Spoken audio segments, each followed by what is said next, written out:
ಹಿಟ್ಟನ್ನ ಚೆನ್ನಾಗಿ 3-4 ಸರಿ ತೊಳೆದ್ಬಿಟ್ಟು ನಂತರ ಬಿಸಿನೀರನ್ನೆಲ್ಲ ಹಾಕಿ ಸ್ವಲ್ಪ ಉಪ್ಪು ಹಾಕಿ ಕುದಿಸಿ ತಗೊಂಡಿದ್ದೀನಿ. ಇದನ್ನ ಉಪ್ಪು ಹಾಕಿ ಕುದಿಸಿ ಚೆನ್ನಾಗಿ ತಗೊಂಡಿದ್ದೀನಿ. ಇದನ್ನ ಚೆನ್ನಾಗಿ ಸ್ಮಾಲ್ ಪೀಸಾಗಿ ಕಟ್ ಮಾಡ್ಕೊಂಡಿದ್ದೀನಿ. ನಾನು ಸ್ವಲ್ಪ ಹೀಗೆ ಇರಲಿ, ಪುಡಿ ಆಗೋದು ಬೇಡ ಅಂತ ಈ ಥರ ಸ್ಲೈಸ್ ಆಗಿ ಸ್ಮಾಲ್ ಪೀಸಾಗಿ ಕಟ್ ಮಾಡಿ ಇಟ್ಕೊಂಡಿದ್ದೀನಿ. ಬೇಯಿಸ್ಬಿಟ್ಟು ಒಂದು ಉಪ್ಪು ಹಾಕಿ ಬೇಯಿಸಿ ಚೆನ್ನಾಗಿ ತೊಳೆದು ಕಟ್ ಮಾಡಿ ಇಟ್ಕೊಂಡಿದ್ದೀನಿ. ನಂತರ ಅದಕ್ಕೆ ಒಗ್ಗರಣೆಗೆ ಸಾಸಿವೆ ಮತ್ತು ಹಸಿಮೆಣಸಿನಕಾಯಿ, ಜಜ್ಜಿದ ಬೆಳ್ಳುಳ್ಳಿ, ದಪ್ಪಕ್ಕಿರೋದು 4 ಈರುಳ್ಳಿ ಮತ್ತು ಜಜ್ಜಿರೋ ಬೆಳ್ಳುಳ್ಳಿ ತುಂಬ ಹಾಕಿದ್ರೆ ಚೆನ್ನಾಗಿರುತ್ತೆ. ಮತ್ತು ಶುಂಠಿ ಬೆಳ್ಳುಳ್ಳಿ ಪೇಸ್ಟು, ಅಚ್ಚ ಪುಡಿ, ಅರಿಶಿನ, ಗರಂ ಮಸಾಲ, ಕೊತ್ತಂಬರಿ ಸೊಪ್ಪು ಮತ್ತು ಎಣ್ಣೆ, ಒಗ್ಗರಣೆಗೆ ಎಣ್ಣೆ.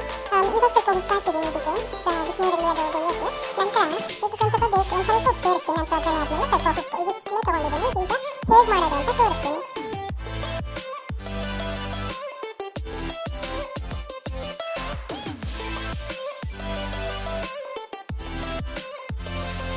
ಎಣ್ಣೆ ಹಾಕ್ತೀನಿ. 4 ಸ್ಪೂನ್ ಎಣ್ಣೆ ಹಾಕ್ತೀನಿ. ಎಣ್ಣೆ ಸ್ವಲ್ಪ ಜಾಸ್ತಿನೇ ಹಾಕ್ಬೇಕು ಇದಕ್ಕೆ, ಇಲ್ಲಾಂದರೆ ಅದು ಚೆನ್ನಾಗಲ್ಲ, ಪಾತ್ರೆಗೆಲ್ಲ ಅಂಟ್ಕೊಂಡಂಗೆ ಆಗುತ್ತೆ. ಸ್ವಲ್ಪ ಎಣ್ಣೆ ಜಾಸ್ತಿನೇ ಹಾಕಿ. ಎಣ್ಣೆ ಕಾದಿದೆ, ಸಾಸಿವೆ ಹಾಕ್ತೀನಿ.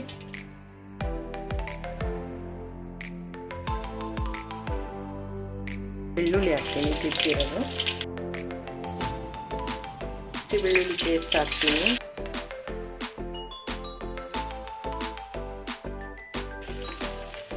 ಈರುಳ್ಳಿ ಸೇರಿಸ್ತಾ ಇದ್ದೀನಿ.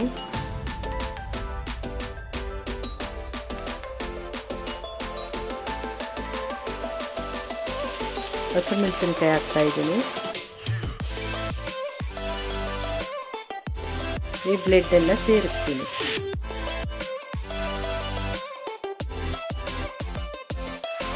ಇದನ್ನು ತೀರ ಪುಡಿ ಮಾಡಲಿಲ್ಲ, ಸ್ವಲ್ಪ ತಗೊಂಡು ತಿನ್ನೋ ಥರನೇ ಮಾಡಿದ್ದೀನಿ. ಇದನ್ನು ಸೈಡು ಪಲ್ಯ ಥರ ನಾನು ಮಾಡೋದು. ಇದನ್ನು ಯಾವಾಗೂ ಖಾರದ ಪುಡಿ ಸ್ವಲ್ಪ ಸೇರಿಸ್ತೀನಿ,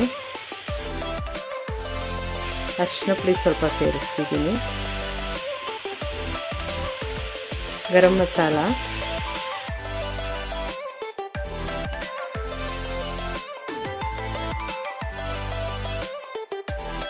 ಉಪ್ಪು ಹಾಕಿದ್ದೀನಿ. ಸ್ವಲ್ಪ ಉಪ್ಪು ಹಾಕ್ತೀನಿ, ಒಂದು ಸ್ವಲ್ಪ.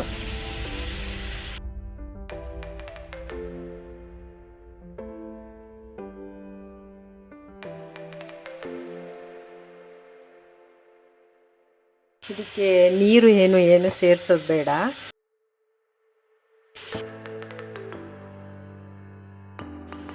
ಇವಾಗ ನೋಡಿ, ಇದು ಚೆನ್ನಾಗಿ ರೆಡಿಯಾಗಿದೆ.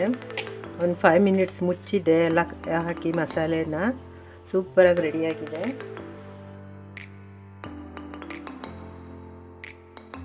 ಮತ್ತು ಕಾಯಿ ತುರಿ ಹಾಕ್ತಿದ್ದೀನಿ.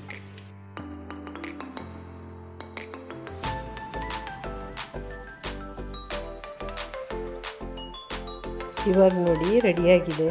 ನಾನು ರಸಮ್ ಜೊತೆಗೆ ಇದು ಮೇಕೆದು ಬ್ಲೆಡ್ನ ಫ್ರೈ ಮಾಡಿದ್ದೀನಿ. ರಸಮ್ ಮತ್ತು ಮೇಕೆ ಬ್ಲೆಡ್ಗೆ ಇದು ಚೆನ್ನಾಗಿರುತ್ತೆ, ಸೂಪರಾಗಿರುತ್ತೆ. ಒಂದು ಸರಿ ಮಾಡಿ ನೀವು ಟೇಸ್ಟ್ ನೋಡಿ ಆಯಿತಾ. ಮಾಡಿ ನೀವು